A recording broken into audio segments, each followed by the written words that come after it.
Last week's Corriedale saw ITV's two soaps collide in an explosive crossover that is bound to have long-term ramifications for the residents of the street, including the death of Paul Billy, who was sent to meet his maker by dastardly Theo.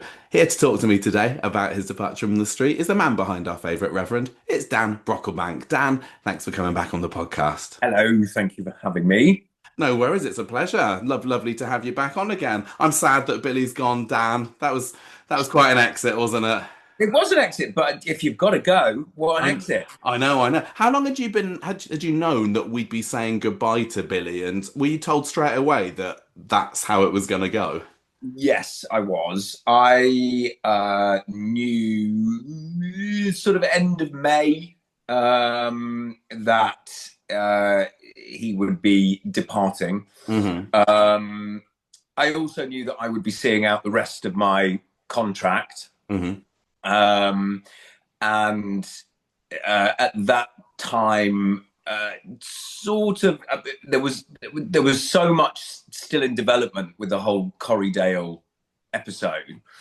However, the end of my contract sort of coincided with when that would have been shot. So I did have a slight assumption initially that that would be where he would be going. Yeah. But yeah, I did. I knew immediately that they were going to kill him off. I knew immediately that they were going to blow him up. So I thought, well, I'm pleased he'll die with a tan. Um, and I knew immediately that it would be the Corriedale episode as well. So it was really the more sort of, because I found that out sort of end of the May, and then my contract ended around the 21st, 22nd of November. Hmm. So I knew that sort of the months leading up towards the end of the contract that we would be shooting that. And because Corriedale was actually shot out of sequence, normally we shoot quite chronologically. But because of the structure of it all with the night shoots and locations and everything else, we actually shot all of the location Corriedale stuff September, October. So I Right. died, and then I had to come back and shoot all of the stuff that happened before the death, Yeah. after it. Mm. So I was resurrected for the last few months of the contract to How come back fitting. and yeah. So, was it a case that the producers thought that now was the right time for Billy's story to end, or was it just they wanted something explosive for Corriedale and Theo's story? What were you kind of told about that? Well, it was purely story led. Mm. Weirdly, I'd been thinking about it for about 12, 18 months. All right. Ever since we finished the MND storyline. And I said to my other half, I was like, I don't know, maybe it's time for me to, at that point, 10 years in the show, Mm. which had always been a lot longer than I'd intended to stay. I loved every minute of it there. But I had been toying with it anyway. So I wonder whether I'd sort of put that out into the universe, and the Yeah. universe went, well, okay, here we go. And so when it was proposed to me, I was like, oh, okay, all Yeah. right, okay, all right, okay. Let's It's do it. it's time, it's Mm. time. And the thing is, with these sorts of shows, none of us, even Bill Roach, we're all contracted for a year at a time. And as a jobbing actor that has been doing this now for almost 33 years, Mhm. you are used to contracts ending, and you're used to new things beginning and old things ending. And when I think about the amount of jobs I've done over the last 33 Yeah. years of all crazy genres, I don't think there's a genre I've not actually done. Mm. And when you go into something like Corrie, you don't assume, well, I didn't assume that it would be a job for life, because actually when you look at the cast, I mean, realistically, there's been Bill and Barbara that have pretty Yeah. much seen it from day one. Mm. Mm. And I think you would be foolish as an actor in a show like that to assume that you would be there for any longer than the tenure of the contract that you're on, Yeah. because we're all at the mercy of writers' decisions, network decisions, producers' decisions, And so I think you've got to enjoy it while you're there, but never assume that you're going to be there for longer than until the end of your contract, because Yeah. essentially, your contract as a freelancer, and therefore your contract can be terminated at any point. Mm. I think it's come at the right time for me and for Billy. The last sort of year there was quite quiet, really, which I sort of expected after the 2-year MND arc, because you get that sort of you're incredibly busy and then you're not, and they move on to a different section of the cast.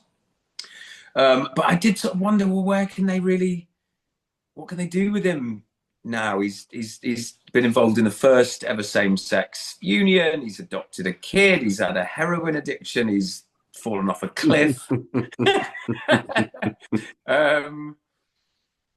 So I think it was the right time. I mean, I'm a firm believer in the universe delivering everything. So I'm exactly where I'm meant to be. Good. Billy is exactly where he's meant to be. Theo would certainly say so. Theo would certainly say so. Yeah. Did it make any difference between like that May and September, October period, knowing that you were leaving? Were you able to put it out of your mind well enough, or did it feel like you had a bit of a countdown over your head? The countdown comes from thinking about what's next. Right. Because, if I'm doing a film or a drama or a play, I know when that contract is going to end from the moment it starts. So whether it's a 6-month shoot, a year-long run in the West End or with the RSC, or, I've done other long-running jobs. I mean, never as long as Corrie, but, 2 years with the RSC, a year and a half with Emmerdale. But the difference with something like Emmerdale or Corrie is that because the contract is potentially a rolling contract, you don't really know when that end date is. So you don't really have to start planning for what is next. Whereas the moment, I mean, in fact, the first conversation I had with Kate Brooks when she told me that Billy would be leaving in the crossover episode, I think one of my first questions was, well, when are we shooting that? So when will I be finished? Because, my agent needs to start planning for what's after this. Yeah. And of course, the dates are we're not quite sure. I said, well, I need to know, because I've got to start planning for what's next. And, as it turned out, I literally, my next contract crossed over with Corrie. I started rehearsals for Young Frankenstein on the 17th of November. I didn't finish filming with Corrie until lunchtime on the 18th, and literally walked out of the studios at 1:45 in the afternoon and was in the rehearsal room by 1:30, and the next job just started. So it timed quite well. But as a self-employed person, you need to know, well, what's next, because I've still got bills to pay and food to put on the table and a mortgage, and so you've got to constantly plan for what is beyond the end of that contract. So it's an odd thing. Like in the time that I've been there, obviously I've seen a lot of people leave. Yeah. I've seen a lot of people have that conversation with producers and sort of come down and go, well, I'm off. And so I don't think any of the cast have ever considered that at some point that conversation is not going to be happening with them, because it will. Yeah. But the majority of them, I mean, you're a massive, Corrie fan. How many characters have you seen leave in the countless. Exactly. Even in the past year, there's been quite a few, haven't there? Jenny, Yasmin, Daisy, Craig. Exactly. Yeah, exactly. So, I mean, I don't know how many characters have been in that show in the 65 years it's been running. Hundreds, possibly thousands, So Billy is one of possibly thousands of characters that have graced those beautiful cobbles. I was lucky enough to spend 11 years there, which, is a lot more than some characters, are there for. And I loved every minute of it. I will never have anything but love in my heart for anyone that has worked on that show in front or behind camera. It was joyful to skip into that place every day. Mm. And it's the people that you miss. I don't necessarily miss the work, I mean, what was lovely about doing theatre straight afterwards was once I'd learned the script, I didn't have any more lines to learn. Whereas obviously with Yeah. Corrie, it's constant. So we got the rehearsals out of the way, got the show open, and then it was like, I'm literally all I've got to do is turn up to the theatre and I know it now. do it. I know it. I know it. No more lines to learn. No, 30 bloody scenes a week Yeah. coming in to learn. No. So, and I'd not really done theatre since about 2012. So that was nice to get back on stage, and I'd never done a musical before. So to go off and play the lead in a Mel Brooks musical, the minute I left Corrie, I mean, putting on my tap shoes, I hadn't worn tap shoes in 30 years. It does sound right up your street, Dan. We know It that you're a was good right up my singer. street. Yeah, it was. I enjoyed it. Yeah. Let's talk about some of the filming in your final week. Yeah, Wedding first, because I yeah, loved Debbie's wedding. It must have been so nice yes. to get out there in the country. To tell me what it was like, kind of shipping everyone up there to that Grand Hotel to film that. It was lovely. We've not had a lot of locations of late. No. So it was really nice. Locations always feel a little bit like a school trip. The catering's amazing. We all kind of wish, because the hotel was empty that we were shooting in. They weren't open for the season, so we all wanted to stay there and just have like 2 weeks at the hotel. All of us just like camping out, but the grown-ups at Coronation Street wouldn't let us. Ah. No, spoil sports. So we had to drive out there every day. Did you drive out there, or were you taken up there? Were you kind of carted up together? Oh no, we have to be driven by that. We're not allowed. We're not trusted to drive ourselves. Well, we've seen what happened on Corriedale. What happens when they put you lot Well, I behind the know. wheel? Definitely don't put Billy in the front of a bloody minibus. No, we drive into work, into the studio, costume and makeup there, and then all of us in minibuses and various other forms of transport get taken to the location. Did you say that was about 2 weeks you were there filming that stuff? We were there about 2 weeks. Yeah, we were there for about 2 weeks.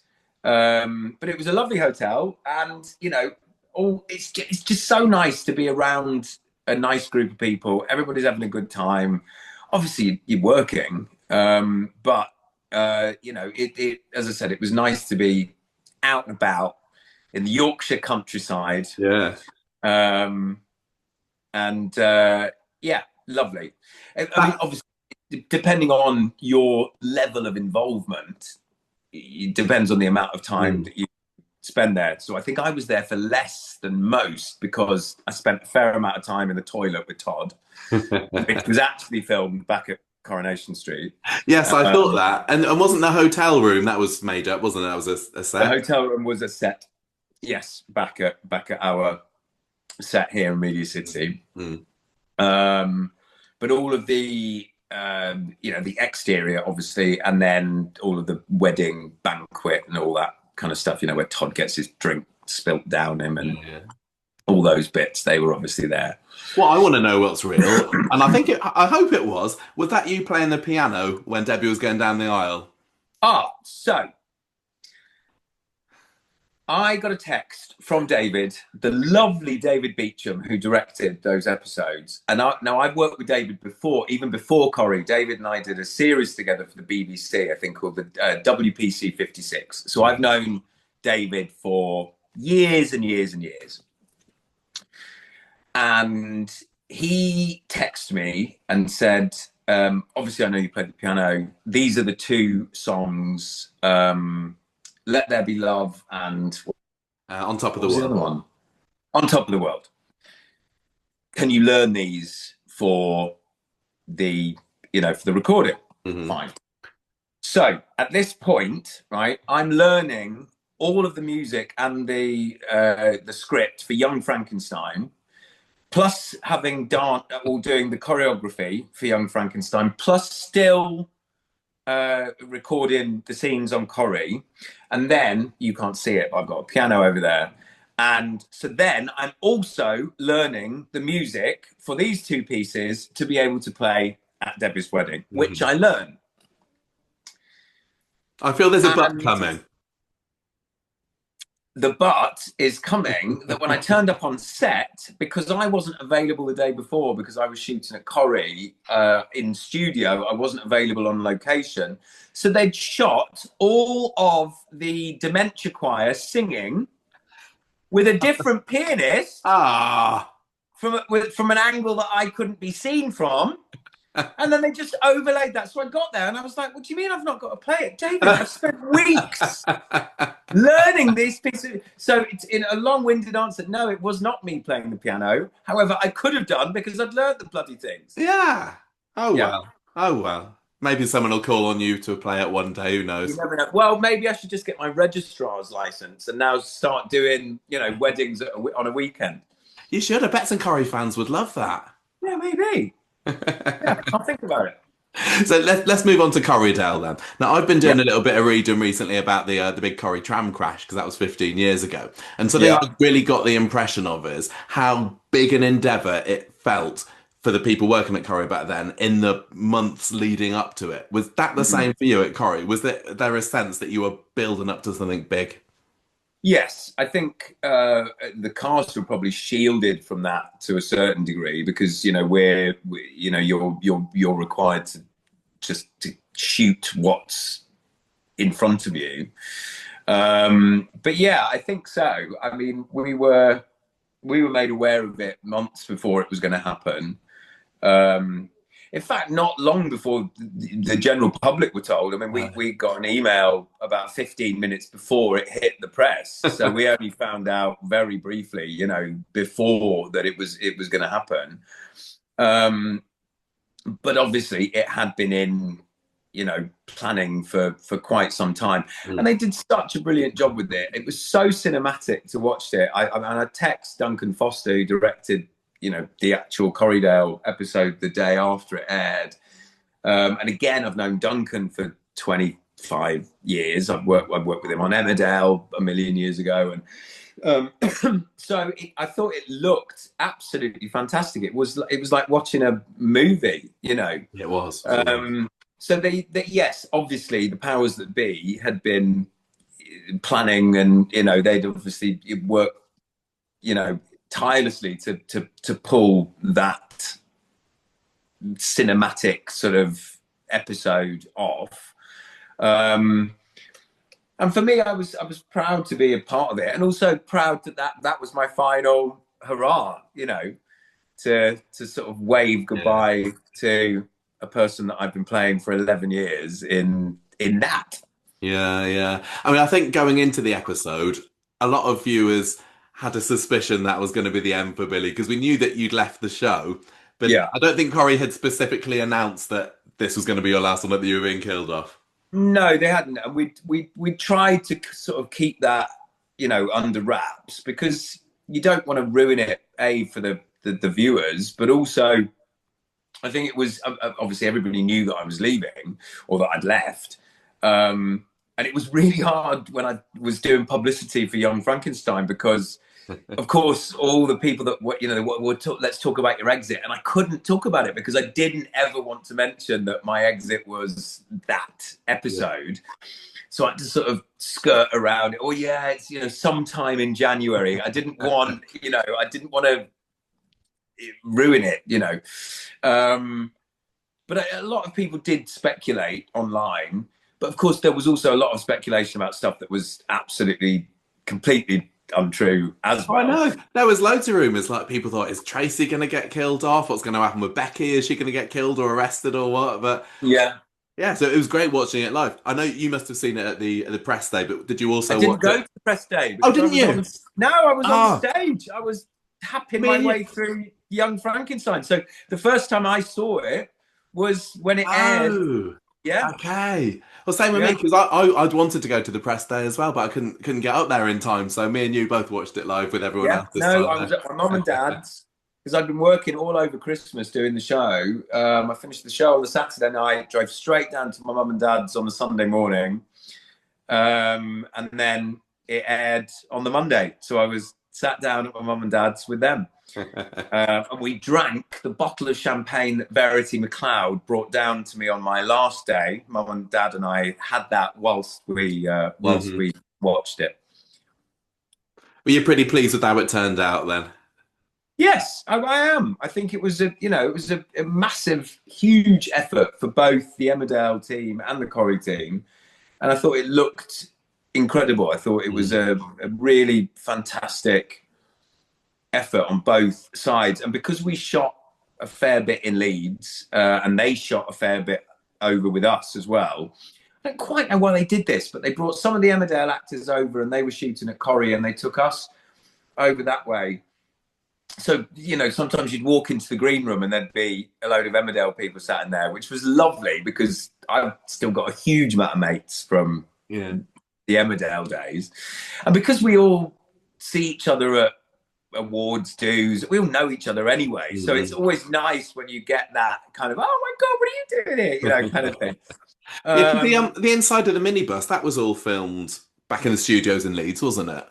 so the inside of the minibus, Mm. I've talked about this before, so I'm sure you've seen it, but um, the the inside of the minibus, so where I filmed my final scene, where I'd say the Lord's Prayer after I've fallen out of the chair and the minibus is on fire and all that kind of stuff, and where obviously Theo plugs him back into his seatbelt, Ah, the that kind of get. stuff. What a get. Awful Theo. Um, so that was filmed in what was the Woolpack studio when Mm. I was in Emmerdale 20 something years ago. And when we got to Burley Road, where the old Emmerdale studios are, which brought back a huge amount of memories, it was lovely for me because I'd not been there since I was 24, 25. And at 46, turning back up to this building was like, oh my God. And it looked tiny. I couldn't believe how Did it? small it was. And there was my old dressing room, and and it was what was the green rooms now a bloody camera store, and what was the makeup departments now an electrician's workshop. So it's all completely changed, but the studios are still there. And we walked through into what was then the Woolpack studio, and I was faced with the minibus on its side, and we were talked through how we were going to do the stunts and how the fire was going to work, and all of our costumes had been fireproofed and stuff, so that the safety was obviously paramount. We were hooked up in harnesses so that I could be suspended from the door that Yeah. up what would be the ceiling of the minibus. But then it occurred to me that my final scene in Emmerdale was filmed in the same studio that my final scene in Coronation Street was going to be filmed, and I was What? like, "Bloody hell! Talk about cyclica." It's that's really gone full circle. What are the I chances? left, my final scene in Emmerdale was filmed in the Woolpack. Um, and back in those days, I don't know whether it still is, but they used to serve. It was real beer in the Woolpack. I heard So, this, that they kept that on for a bit longer than Corrie did. oh my God. So if you had a full day in the Woolpack, like there was a lovely woman on the front desk at Emmerdale, she'd take your car keys off you so to stop you from driving home. And rightly so, because, if you'd been, I remember doing a scene in there at, 8:30 in the morning and downing a pint because that was what was required in the scene. But it's 8:30 in the morning, you're Yeah. drinking a pint at 8:30. So my last scene in Emmerdale was filmed about a metre and a half away from where I filmed my last scene in Corrie. Wow. And were there many kind of special effects involved? It was proper real flames and everything, wasn't it? Because you Yeah, don't always get that. So that was good. yeah. No, real flames. I think they did add more when I watched it. I Did thought, they? "Ooh, yeah, yeah, there was a, but not a lot. Mm. We had, I mean, obviously, these fire specialists. We had a bloody fire engine stood outside with real fire people, just in case one of us set a light. Um, no, but there were real flames, but I think they did add extra in post Okay. afterwards. Yeah, Yeah. And yeah. did you have was there like a bit of green screen now? Like when one of the cars was coming at you, you kind of got a view through the windscreen of that? Yes, yeah, we did some green screen as well, and that was filmed in at Corrie, in the same studio where the Knicker factory is. Really? Yeah, You were all over the place. Did you actually get out onto the road at all? Did you need to be, there? one. I was so sort of because Billy never leaves the minibus. No. I wasn't really required for a lot of the location stuff. I did do a couple of nights on location, but the first night I was there, I spent the whole day, well, the whole night, sat in the trailer and didn't do anything. And then was sent back to the hotel. And then the second night, I was used for one scene. It's a tracking shot where they come down the road and they just see me or Billy unconscious in through the cracked Oh, windscreen. okay. Yeah. But the other guys, they had it far worse. They were sort of, because they'd got all the running around. I was Yeah. dead, so I wasn't needed. We were talking about it. You said earlier that it was quite filmic, wasn't it? And it was. And Corrie's been experimenting a bit with that more in recent years. There's been a few special episodes, like the Paul perspective episode, for example, from a year and a half or Yeah. so ago. I was half wondering, were we going to see Paul again, like to come and take you away from the minibus, a bit like Jack when she came Oh. back for Vera? Well, well, that would have been lovely, but we'd already seen him as a ghost once. Yeah. Um, and I did suggest when I first knew that Billy was dying, I had a word with Verity McLeod, and I said to her, "Can Billy's last words be Paul, I'm coming?" Oh yeah. They didn't go for it. No, classic Lord's prayer. Classic Lord's Prayer. No, but we could have had a nice little silhouette of them walking off in the smoke of the explosion, couldn't we? So, Dan, the last time we spoke on the podcast, I think it was quite near the beginning of the MND storyline, and obviously because of your personal relation to it, your link to it, it was Yeah, important for you that they got it really right. Do you think they did? 100%. There was never a point where I read a scene and thought, this doesn't feel right, this isn't how it happened. The thing is with MND is that it's a very individual sort of experience. Nobody really experiences it in exactly the same way. So they had a fair amount of artistic license in terms of how Paul experienced or how Paul's illness developed, because nobody's journey is the same. However, no, they did it perfectly, absolutely perfectly. The writing, the research, the storylining, it was absolutely bang on. 100%. And it felt very appropriate to Paul as well, didn't it? It didn't strip away all the fun and positivity that his character was known for. No, they balanced all of that, and because within such a dark time, there is always humour within those moments, and I know that as a family who went through losing a loved one to MND. There were points where it was humorous and where it was, where we were all able to sort of have a shared moment. And I'm pleased that they did that. I mean, that's the thing with Corrie. You know, there is humour within the show. You know, and I'm pleased that they were able to bring those out during those moments. You know, I'm still very close with Pete. I spoke to him yesterday. We're going out for drinks next week. You know, we've got a lovely bond that I think, you know, came through that storyline, and obviously us working so closely together for that 6 years, but you know, really that last 2 years were really intense. But no, the team at Corrie got it. Yeah, no, Absolutely I bang. agree. I loved it. It was fantastic. Have you got any favorite memories that stand out? Either, you know, the fun bits or the really dramatic, emotional bits that stand out to you?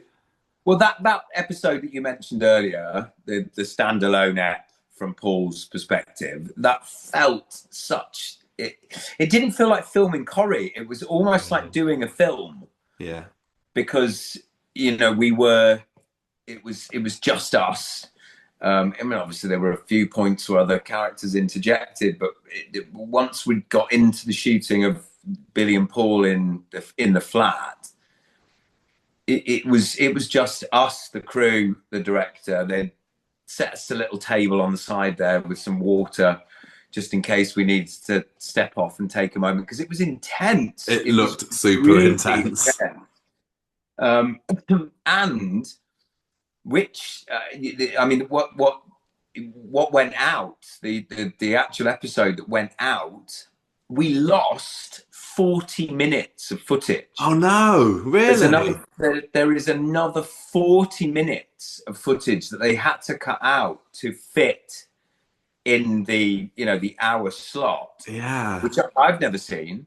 Oh, director's cut. That's what they need, isn't it? Yeah, I would love that, because I spent all those hours learning that bloody dialogue. This seems to be a bit of a theme. You spend time learning and studying for Yeah. hours, and then they don't Because need of it. course, you know, Pete, by that point, Paul couldn't speak. Yeah. So everything that Paul had to say was in his mind. It was a voiceover. I spent hours learning monologues that never ended up on screen. And I would love to see the actual, you know, the director's cut, as you say. But Vicky Thomas, who directed that episode, I adore. She, it was like being in a bubble for those. I mean, it was 2 weeks. It was, and it was weirdly the day that we finished the last scene on that block on the Vicky Thomas episode, the special episode. We then had to go and do a costume change and come back onto the same set, but on a different unit with a different director, different crew. And there was probably only 15 minutes between finishing that episode and then going on to the next one. Wow. And I said to Pete, I went, oh my God, we're filming Corrie again. Like, it felt like filming something completely different, totally different. In the best possible way, but we knew that it felt special. It felt really special to commemorate that massive storyline. I'm so pleased that they decided to do that episode. It was great. It was so good. Oh, it was. When I watched it, I was just, because I saw that in a screening. We had a screening at Corrie, a press screening. And it was, and that's the first time I'd seen it as well. So it was, you know, you're watching it but you knew it, but it's different watching it when you see it from in your mind's eye compared to actually watching it. It's a different thing. Yeah. But it was really, really edge of your seat stuff, wasn't it, at the end? And isn't it? Because then the quads are unleashed at the end, aren't they? And it's like, whoa, okay, it's going to be all right. He's going to stay with us for a little bit longer. Yeah. And isn't he going to? All of those things. Yeah, it was. Yeah, it was torturous to read, shoot, and watch. It was, I you bet. know, I but bet. beautifully torturous. You know, it was. No, I'm so proud of that storyline. I think in my 11 years in the show, I think that storyline is the one I'm most proud of. Mm. Whether that's because I have such a personal connection to it as well, and I still do. You know, I mean, I'm an ambassador for the MND Association. I have been working with them for 20, I don't know how many years. Mm. So, you know, next week I'm down in London doing something with Princess Anne. Actually, Ooh, I'm rather excited about that. I'm going to how tell her I met fancy. her mum. Yeah, I'm going to say I met your mum. She was lovely. Um, but you know, so I continue with my work for the MND Association and will always do so.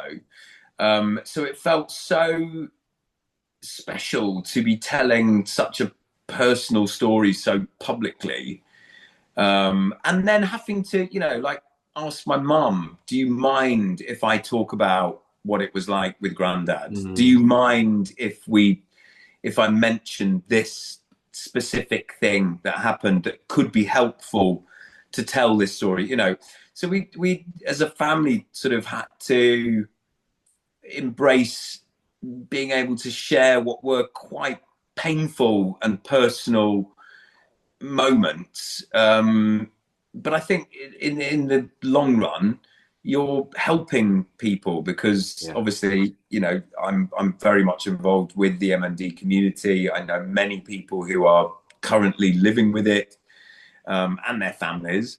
See them all the time at various fundraisers and all those sorts of things. And so you know, it felt like an important thing to do, to be able to share something that was so tragic Mm. for us, but that could potentially help other Yeah. people, you know, down the line. Yeah, no, I loved it. I really, really enjoyed it, and yeah, lots of real memories of key scenes from that story. You know, with Paul, with Shelley as well. The skinny Yeah, dipping Shelley, scene. oh God, Shelley, of course. Yeah. tell, tell me about get to the lake scene, Dan. You Yes. and Billy and Paul at the lake was fun, cold. Was it? Do you know what? Again, like I said earlier, bit of a school trip. We're Yeah. all out. We're all out and about. But Pete and I were obviously the only cast, so it was just us and the crew, and it was such a beautiful spot. Mm. Really, really lovely. We've shot on the grounds. It was on the grounds of a stately home, and I think I'm right in saying that it's the same stately home where we shot.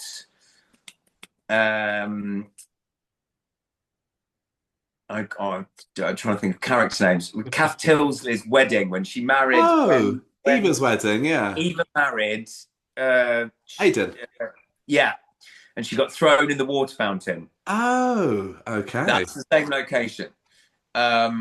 Although obviously we weren't in the house, we were No. down on one of the lakes. And when we turned up, it was just beautiful, beautiful day.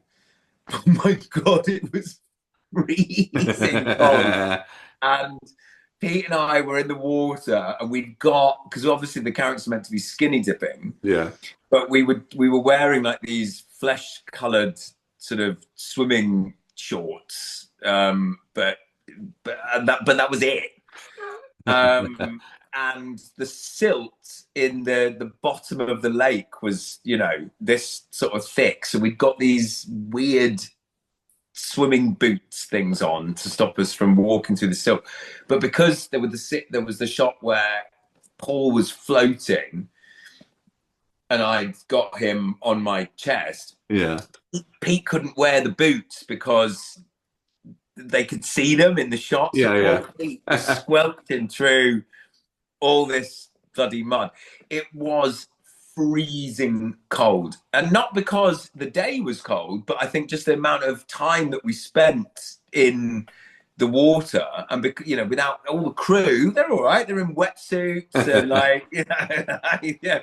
But we were Baltic by the time we finished. But again, another beautiful episode. It was. I really felt like Corrie, the team dedicated some really stunning writing and moments to those two characters.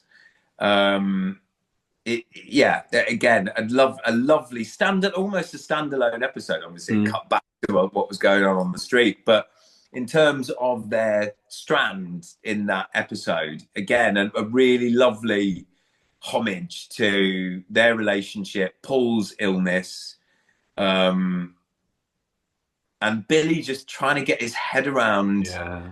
Because even at that point, he was still trying to get his head around who the hell Paul was. I mean, at that point, Paul had just cheated on him, if I remember rightly. And yeah, I think you're right, actually. And they sat on the, on the sort of the thing coming out into the river, into the lake, and Billy forgave him for whatever Paul had done at that point. There was something he was forgiving him for. I'm fairly certain it was another boy. Might have been. I think it was. There were a few times that Paul got his end away with other people, so I've lost track, quite frankly. But yeah, it was a very complex relationship that they had, and which again, I think is probably the reason it's resulted in such a strong friendship between Peter and I. What did you think about the fact that they didn't have Billy there the moment Paul died? Got there just a bit too late, didn't you? Initially, I hated it. I really, when I first was told that Billy wasn't going to be there, I hated the idea of it. Right. I wanted Understandable. I wanted this lovely kind of cinematic. I don't know. In my head, I would have loved, either Paul to be in his arms, or for them to have gone to sleep next to each other, and Billy woken up and Paul was gone in the night, But quite rightly, Ian McLeod said to me, we need to show that death isn't perfect. Right. And that, so often in shows, films, it's that beautiful moment where all the family's there, everybody's there in that moment. And it's not like that for, a huge number of families. And he said to me, I feel like we need to show that sometimes death isn't perfect. And I was like, yeah, okay. Yeah, that makes sense. It makes sense. And, that episode, there was some so lovely moments between David and Jack. Yeah. David and Billy. Yeah. They were on the bench at the hospital, I remember. Yeah, trying to sort out Billy's bloody crushed phone because they got pissed the night before and gone out, and Billy's hungover, which he never was. Billy was never hungover. So for him to feel so rough and discombobulated was great fun to play, because he never, ever felt like that. There was that lovely scene with David and Billy on the bench. Yeah. Before Billy puts the new SIM card in, or the old SIM card into the new phone. And they're talking about their TV crushes, and David's talking about, oh my God, his favourite chef, and Billy. Yeah, I can't. Billy's choice was so bizarre. I would say, okay, wow, okay, that's a real insight into Billy's taste there. Amazing. Okay, and it was so much fun, and then to intercut that with the absolute tragedy that was going on back at the hospital, which of course Billy was totally unaware of. It gave Jane and Dolly some really fantastic scenes. They were brilliant. They're absolutely amazing in those last moments with Paul. Yeah, and Harriet, who Harriet was there as well. Oh God, oh my God. And you know what? In Corriedale, that Harriet just walking into the hospital at the end. Yeah. No lines, and that beautiful actress, for me, broke my heart. Yeah. It was 10, 20 so seconds. I texted her afterwards. I was like, "Oh my God, like you've just broken me. Yeah. Absolutely broken me." I think it's going to be a difficult year for Summer, I imagine, getting over that again. Well, it's like the third dad, isn't I it? She's know. not. I mean, there was Yeah. Drew, and then there was Paul, and now Billy. Yeah. The And whoever poor Drew girl. was with as well to begin with, I guess.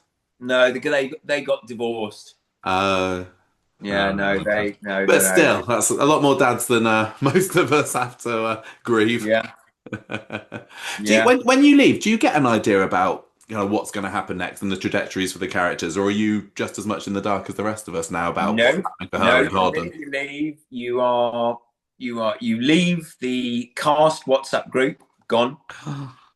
Tragic. And you're on no mailing lists, gone. You are gone. You're Oh, gone. I mean, you're not gone because pretty much every single day of the week since I left on the 18th of November, I've spoken to somebody from there, whether yeah. it's been a camera operative or a makeup artist or one of the members of the cast, or because they're your friends, they're your Mm, family. It's, yeah. it is, I know it sounds really wanky, but it is like losing a family. Yeah. You work together for so long. I mean, during the run of Young Frankenstein, I don't know how many people. I must have had 50 or 60 people from Oh, Corrie, wow. cast and crew, come to see the show during the 5-week run. Um, Makeup artists, cameramen, sound operatives, cast, like, people from costume, all different departments, because you genuinely love each other. Yeah.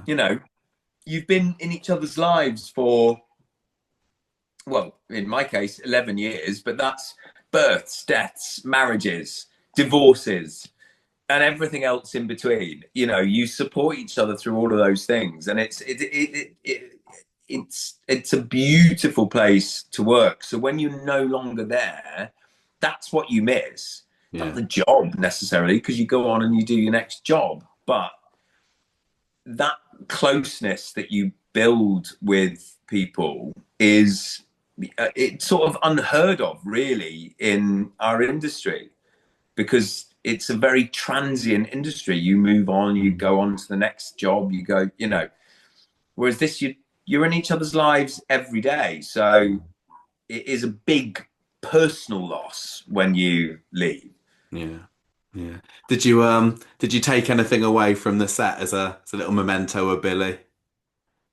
Took loads. Did you? Well, not your robot though, Dan. I've Not the robot. I've Yuri got your got that. robot here. Yeah, no, What have Yuri you got that. got?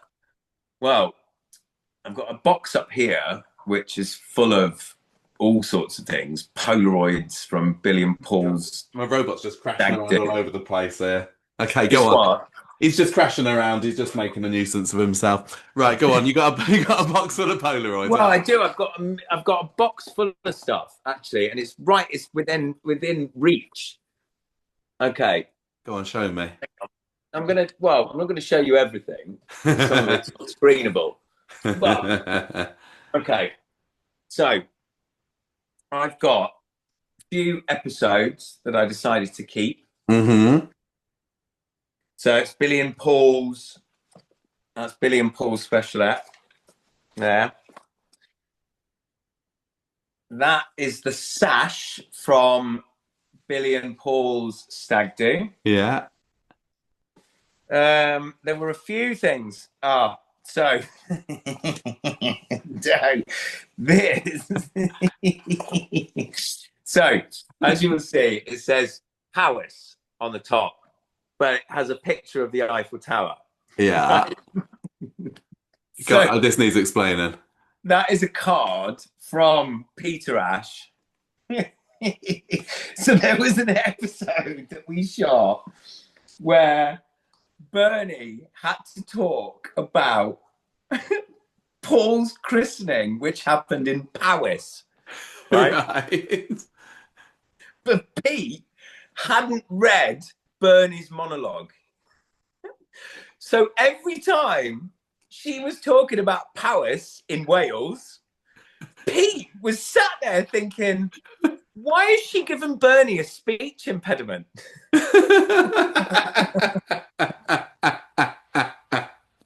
And Pete, during the take, started giggling and these tears were rolling down his face. And I was thinking, why is he finding this monologue so funny? And at the end of it, he said to Jane Hazelgrove, who plays Bernie, why has Bernie got a weak R when she's talking about Paris? And Bernie went to Jane, was like, what the are you talking about? It's Powys. Powys in Wales. So when Pete left, that was the leaving card. I love that. That's brilliant. That's fantastic. Yeah. In there also is James Craven. So James was in my dressing room, and when he left, he told me I had to keep one of his cast cards on my mirror, which I did. He's a good lad, isn't he? Oh, he's a good lad. No, he's a good lad. So, there you go. Oh yeah, you and James and Todd. Todd, yeah. Oh, boys. Yeah. So there's a few bits. Lovely. There's a few bits. And Billy had a really lovely leather chair in his living room. Even lovelier than the one that you're sitting on now. Yeah.